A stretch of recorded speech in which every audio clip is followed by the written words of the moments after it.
యెహోవా ఈరే నన్ను చూసేవాడా, నీవుండుటయే చాలు. యెహోవా రఫా స్వస్థ ప్రదాత, నీ గాయమే బాగు చేయు. యెహోవా షమ్మా తోడుండువాడా, నా అక్కరలను తీర్చు. కృపగల దేవ, పరిశుద్ధుడు అయిన తండ్రి, మీ మహాపరిశుద్ధ నామమును బట్టి మీకు వేలాది వందనములు స్తోత్రం చెల్లించుకుంటున్నాను నాయన. మా దేవ, మా ప్రభువా, ఈ వర్తమానం మీరే బయలుపరిచారు. మీరే నాతో మాట్లాడించి అనేక జనములు ప్రభు సత్యమును తెలుసుకోవడానికి, మిమ్మల్ని రక్షకునిగా అంగీకరించడానికి సహాయం చేయండి. స్తుతి, ఘనత, మహిమ, ప్రభావాలు మీరు పొందండి. యేసు ప్రశస్త నామాన్ని అడుగుతున్నాను తండ్రి, ఆమేన్. క్రీస్తునందు ప్రియులారా, ఈ సందేశాలు ప్రభు నా ద్వారా బయలుపరచడానికి ఆయన ఇష్టపడినాడని నేను నమ్ముతున్నాను. మరి వర్తమానం వినుచున్న మీరు ఈ వర్తమానాలు విని ప్రభువును మహింపరచండి.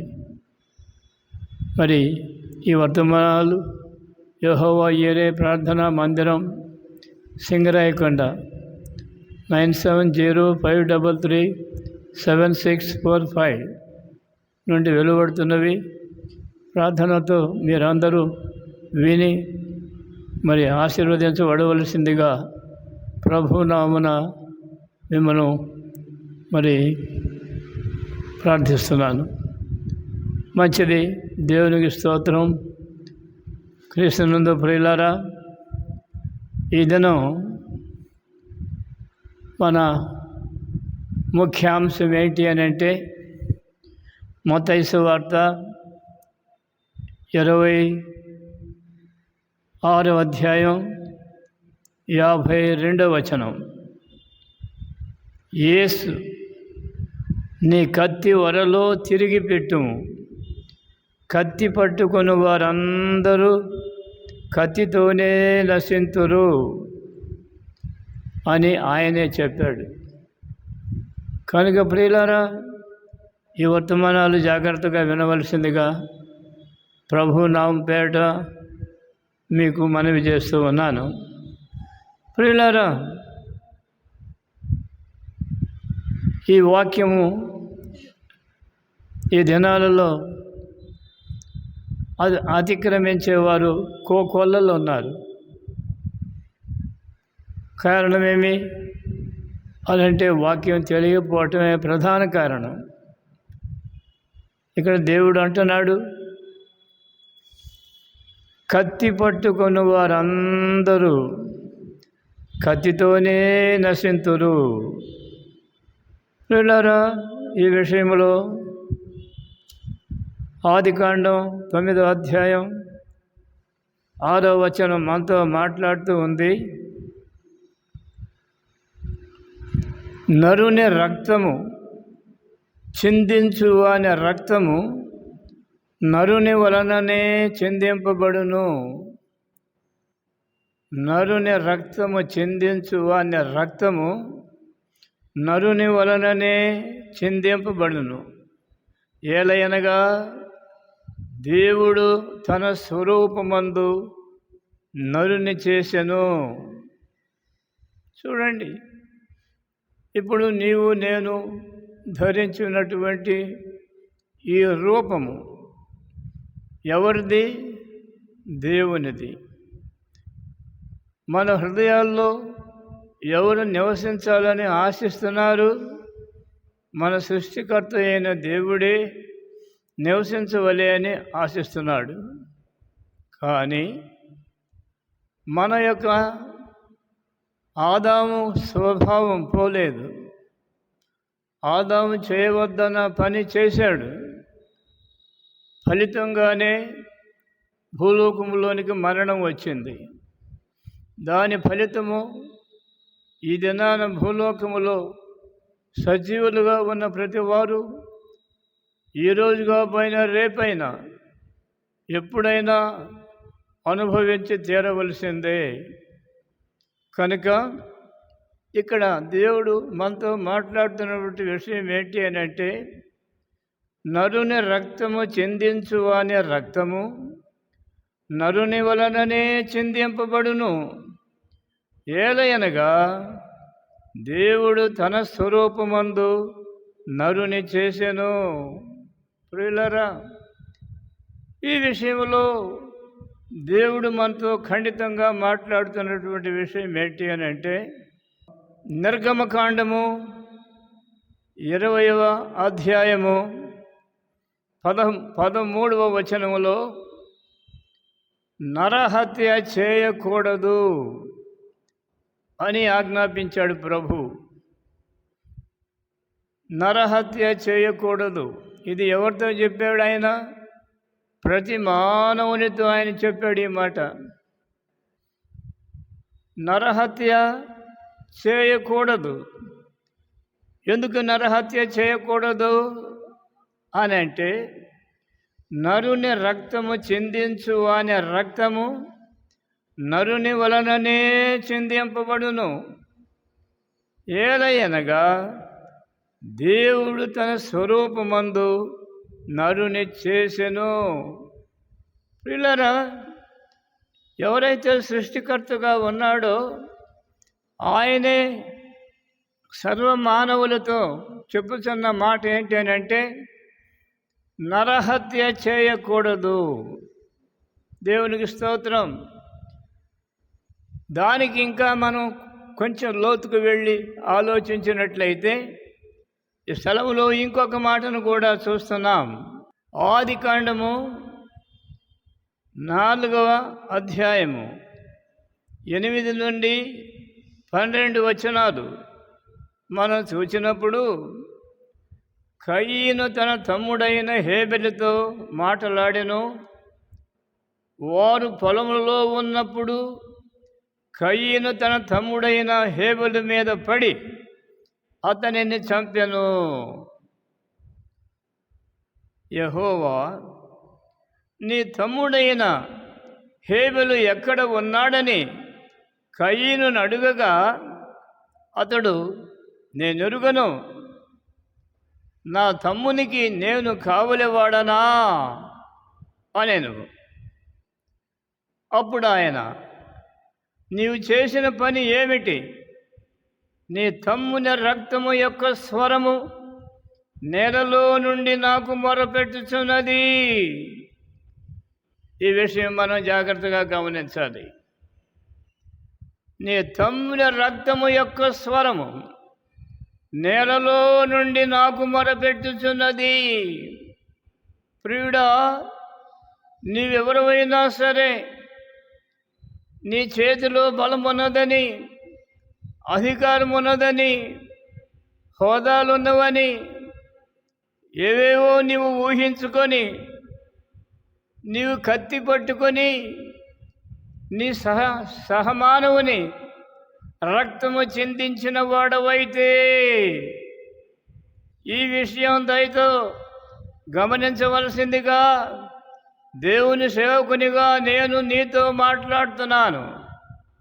ఇక్కడ దేవుడు అంటున్నాడు, నీ తమ్ముడైన హేబెలు ఎక్కడ ఉన్నాడని కయీనును అడుగగా అతడు, నేనెరుగను, నా తమ్మునికి నేను కావలివాడనా అనేను. చూడండి ప్రియులారా, అతడు తన సొంత తమ్ముని ద్వేషించాడు. కారణమేమి? అకారణము. ఒకటే కారణము, వారిద్దరూ యెహోవాకు అర్పణలు తెచ్చారు. కయీనైతే పంట పొలములో కొంత పంటను తెచ్చాడు, అర్పించాడు. హేబెలైతే తన గొర్రెల మందలోనికి వెళ్ళి బలమైనటువంటి పొట్టేలను ఒక దానిని తెచ్చి యెహోవాకు బలిగా అర్పించాడు. ఆ అర్పణను దేవుడు అంగీకరించాడు. కారణం, దానికి ముందు జరగబోయేటటువంటిది ఈ అర్పణలో మనకు కనబడుతూ ఉన్నది. ఆ పొట్టేలుకు బదులు యేసుక్రీస్తు దానికి బదులుగా భూలోకానికి రావడానికి ఆయన చిత్తమై ఉన్నది. ఇప్పుడు బలి అయినటువంటి ఆయన ఇదిగో ఈ పొట్టేలు యొక్క రక్తము ఎవరైతే ఇలాంటి బలిదానం చేశారో వారి యొక్క సర్వపాపములను క్షమించబడతాయనే విశ్వాసం దాని వెనుక ఉన్నది. అయితే ఈ పొట్టేలులకు బదులుగా యేసుక్రీస్తు ఆయన మనందరి కొరకు పాపముల కొరకు బలి అయి ప్రాయశ్చిత్తము చేయడానికి ఆయన వస్తున్నాడనే రహస్యము ఇందులో దాచబడి ఉన్నది. కనుకనే ఈ స్థలములో మనము ఈ విషయాన్ని జ్ఞాపకం చేసుకుంటున్నాం. అంతేకాదు ఇక్కడ అంటున్నాడు, నీ తమ్ముడైన హేబెలు ఎక్కడ ఉన్నాడని కయీను అడుగగా అతడు, నేను ఎరుగను, నా తమ్మునికి నేను కావలివాడనా అనెను. అప్పుడు ఆయన నీవు చేసిన పని ఏమిటి? నీ తమ్ముని యొక్క రక్తమును నేలలో నుండి నాకు మొరపెట్టుచున్నది. ఈ విషయం అనేకులకు తెలియదండి. నాడు నీవు ఎవరినైతే హత్య చేశావో, నీ చేతిలో ఎవడైతే హతుడయ్యాడో వాని ప్రతి రక్తము బొట్టు భూమిలో ఉన్నది. ఆ రక్తానికి ఒక స్వరం ఉన్నది. ఇది నీకు నాకు తెలియపోవచ్చును. అయితే చిందింపబడిన ఆ నిరపరాధ రక్తము దేవునితో నేరుగా మాట్లాడుతున్నది. చూచారా? ఆ రక్తము యొక్క స్వరము నేలలో నుండి నాకు మొరపెట్టుచున్నది. ప్రియుడా, ఆ రక్త స్వరాన్ని వినగలిగేటటువంటి ఏకైక సృష్టికర్త యేసుక్రీస్తు. ఆయన అప్పటికి భూలోకములో శరీరాకారిగా కనబడకపోయినప్పటికీ, భూమి ఆకాశములు సృజింపబడక మునిపే నేనున్నాను అని చెప్పినటువంటి ఆయన ఈ విషయాన్ని దృఢపరుస్తున్నాడు. ఇదిగో, నీవు నీ తమ్ముని రక్తము చిందించావు. ఆయన యొక్క రక్తము యొక్క స్వరము నేలలో నుండి నాకు మొరపెట్టుచున్నది. ఆ మొరను నేను విన్నాను. కనుక ఇక్కడ అంటున్నాడు ఆయన, నీ చేతిలో నుండి పుచ్చుకొనుటకు నోరు తెరచిన ఈ నేల మీద ఉండకుండా నీవు శపించిన వాడవు, శపింపబడిన వాడవు. అబ్బా, ఈ విషయం అనేకులకు గమనించవలసినటువంటి సత్యం అండి. ఈ దినాల్లో నరహత్య అనేటటువంటిది సామాన్యమైపోయింది, జంకు కొంకులు లేనిదైపోయింది. అయ్యో అనేటి పశ్చాత్తాపము ఎవనిలో కనబడటం లేదు. ఎంత భయంకరమైనటువంటి దినాలలో మనము జీవిస్తున్నాం ప్రియులారా. ఇక్కడ మనం చూసినట్టయితే ప్రభు అంటున్నాడు, సృష్టికర్త అంటున్నాడు, కావున నీ తమ్ముని రక్తము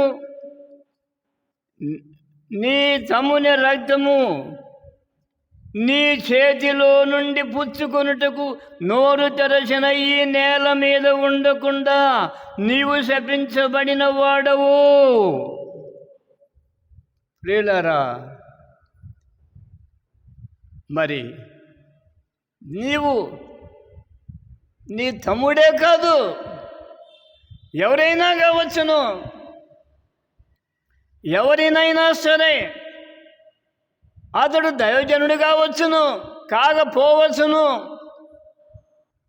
ఏ మతానికి చెందిన వాడైనా కావచ్చును, ప్రపంచంలో ఏ ప్రాంతీయుడైనా కావచ్చును. ప్రియులారా, ఒక నరుని యొక్క రక్తమును చిందించినటువంటి వాని యొక్క ప్రతి రక్తము ఒట్టు. ఎవడైతే ఆ రక్తాన్ని చిందించాడో వానికి వ్యతిరేకంగా దేవునికి మొరపెట్టుచున్నది అనే సత్యము ఎప్పుడైనా ఎరిగినావా సహోదరుడా, సహోదరి? ఇందుకే దేవుడు మాట్లాడుతున్నాడు, నీ కత్తి వరలో పెట్టుము,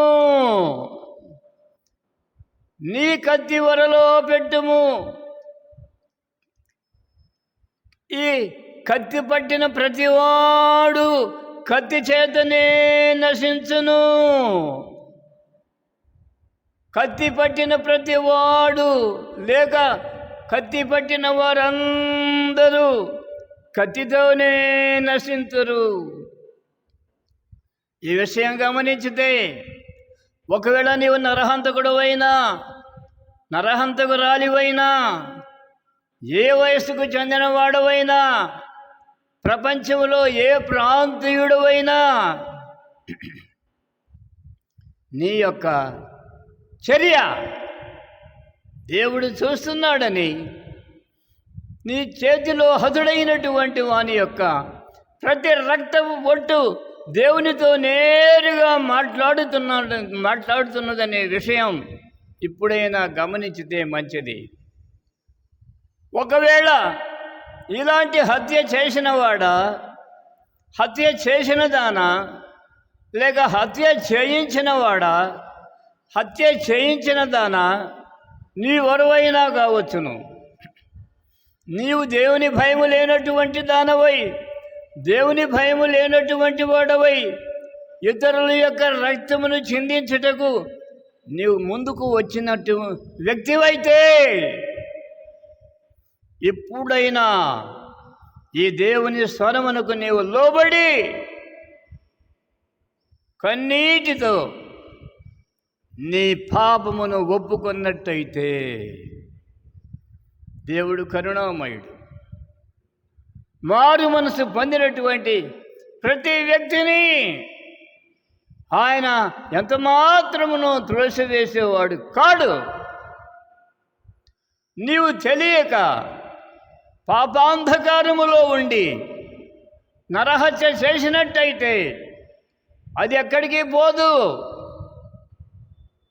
ఎవడైతే నీ చేతిలో హతుడయ్యాడో, ఎవరైతే నీ చేతిలో హతురాలయ్యిందో ఆమె యొక్క ప్రతి రక్తపు బొట్టు నీకు విరోధముగా దేవుని సన్నిధిలో మొరపెట్టుచున్నది. ఈ విషయమును ఇప్పుడైనా నీవు గ్రహించి, ఇప్పుడైనా నీవు పశ్చాత్తపడి, ప్రభువా నేను తెలియక నా యొక్క కండ కావడం వలన, నా అజ్ఞానమును బట్టి, చీకటిలో ఉన్నటువంటి నా అంధకార సంబద్ధమైనటువంటి నా హృదయాన్ని బట్టి నేను జరిగించినటువంటి ఈ హత్యాకాండ నుండి నన్ను క్షమించండి ప్రభు అని నీవు కన్నీటితో ఇప్పుడైనా సరే దేవుని సన్నిధిలో పశ్చాత్తాపడగలిగినట్లయితే, ఇక్కడ దేవుని వాక్యం మనతో మాట్లాడుతున్న సత్యం ఏంటంటే, నీవు ఈ రక్తము చిందించడం కారణాన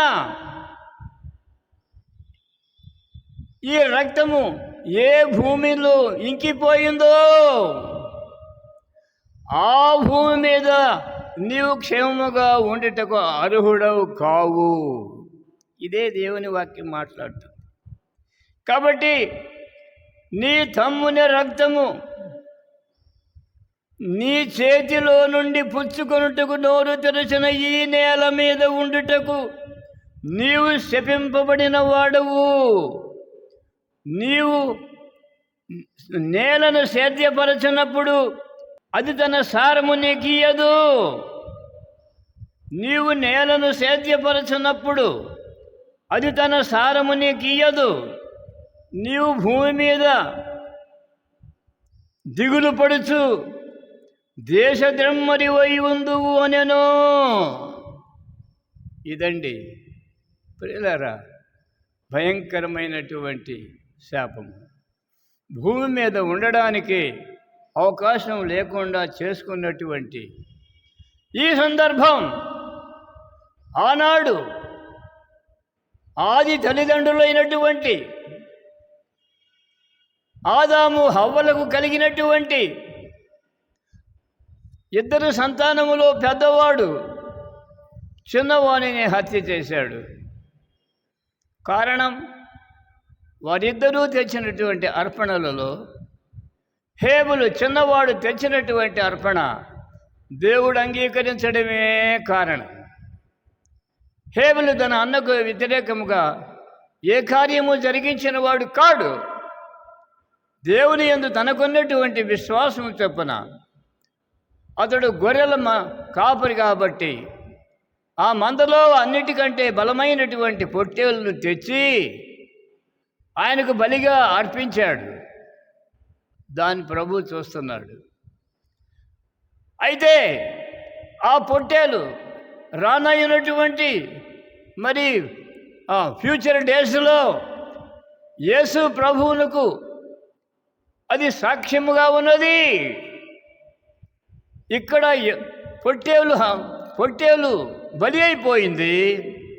అలాగే క్రీస్తు మానవ రూపిగా భూలోకంలోనికి వచ్చిన తరువాత ఆయన సర్వమానవాళి కొరకు, వారి పాప ప్రక్షాళన కొరకు ఆయన తనను తాను బలి చేసుకున్నాడు. హేబెలు అర్పించినటువంటి పొట్టేలు యొక్క నిదర్శనం క్రీస్తులో నెరవేరింది. ఆ క్రీస్తు నేడు కూడా నీ కొరకు నా కొరకు కనిపెట్టి ఉన్నాడు. పశ్చాత్తాప హృదయంతో ఎవరు ఆయన దగ్గరకు వచ్చి తన పాపములో ఒప్పుకున్నారో వారెల్లరిని ఆయన కనికరించి వారిని పరలోక రాజ్యంలో చేర్చడానికి ఆయన నాటి నుండి నేటి వరకు మన కొరకు ఎదురు చూస్తూ ఉన్నాడు. సహోదరుడా, ఈ విషయం తెలియక ఏదో నీ చేతుల బలం ఉన్నదని, అధికారం ఉన్నదని, హోదా ఉన్నదని, ధన సంపద ఉన్నదని వెర్రవీగుతూ ఎదుటివాని హత్య చేసిన వాడా, లేక చేయించినవాడా, హత్య చేసిన దానా లేక చేయించిన దానా, నీవెవరవైనా ఇప్పుడు నీతో దేవుడు మాట్లాడుతున్నటువంటి ఈ స్వరానికి లోబడినట్లయితే, నా పాపమును క్షమించు ప్రభువా అని దేవుని సన్నిధిలో పశ్చాత్తాపడి కన్నీరు విడిచి నీ పాపను ఒప్పుకున్నట్లయితే, విడిచిపెట్టినట్లయితే, ఈ భయంకరమైనటువంటి శాపగ్రస్తమైనటువంటి ఈ పరిస్థితి నుండి నీవు విడిపించబడి నిత్యరాజ్యములో క్రీస్తు యొక్క కుమారుడవుగా, కుమార్తెవుగా వర్ధిల్లటానికి దేవుడే ఈ కార్యాన్ని బయలుపరిచాడు. కనుక ప్రియుడా, నీవెవరో అయినా సరే ఈ విషయంలో జాగ్రత్త వహించి ఉండాలి. అంతేకాదు, నీవు కత్తితో నశింపజేయటమే కాదు, కానీ దేవుని వాక్యం అంటుంది, తన సహోదరుని ద్వేషించేవాడు నరహంతకుడు అని దేవుని వాక్యం సెలవిస్తుంది. తన సహోదరుని ద్వేషించేవాడు నరహంతకుడు. కత్తి తీసుకొని వాణ్ణి హత్య చేయకపోయినా సరే, ఇదిగో నీ సహోదరుడైన వానిని ద్వేషించేటటువంటి హృదయము నీలో ఉన్నట్టయితే అది చాలు. నీ సహోదరుని ద్వేషించేటటువంటి హృదయము నీలో ఉన్నట్లయితే అది నరహత్యగా భావించబడుతుందని దేవుని లేఖనం సెలవిస్తూ ఉంది. కనుక నీవు కత్తి పట్టుకొని హత్య చేయని అవసరం లేదు, కానీ ఈనాడు నీవు ఎవరికైతే విరోధముగా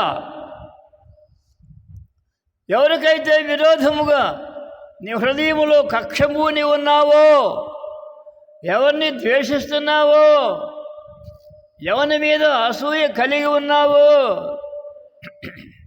అతడు నీ దగ్గర వాడు కావచ్చు, దూరపు బంధువు కావచ్చు, లేక నీకు ఏమీ సంబంధం లేనటువంటి వాడు కావచ్చు, ఎవరినైనాను సరే నీ హృదయములో సమాధానము లేకుండా వాణ్ణి ద్వేషించడానికి నీవు సిద్ధపడినట్లయితే నీవు నరహంతకుడవే. పశ్చాత్తాపడు సహోదరుడా, పశ్చాత్తాపడు సహోదరి, నీకు ఎవరి మీద అయితే ఈ క్షణం వరకు ఎవరి మీద అయితే ఈర్ష్య, కక్ష, శత్రుత్వము కలిగి ఉన్నావో వారి దగ్గరకు దీనుడు అయి వెళ్ళి, సహోదరుడా నన్ను క్షమించు, నేను నీకు తెలియకుండానే నీ మీద ద్వేషము, అసూయ, పగ కలిగి ఉన్నాను. అది నాకు దేవునికి మాత్రమే తెలుసు, నీవు ఎరుగవు. అయినా నేను నీ వద్దకు వచ్చి ఈ విషయంలో నన్ను క్షమించవలసిందిగా నిన్ను అర్థిస్తున్నాను. ఇదిగో నా యొక్క హంబుల్ అపీల్, నీవు విని నాతో సమాధానం కలిగి ఉండు. ఇక మీదట నేను ఎన్నడూను నీ మీద ద్వేషపూరితమైనటువంటి హృదయము కలిగి ఉండను అని నీకు మాట ఇస్తున్నాను. మన ఇద్దరి మధ్య సాక్షి పరిశుద్ధాత్ముడే. కాబట్టి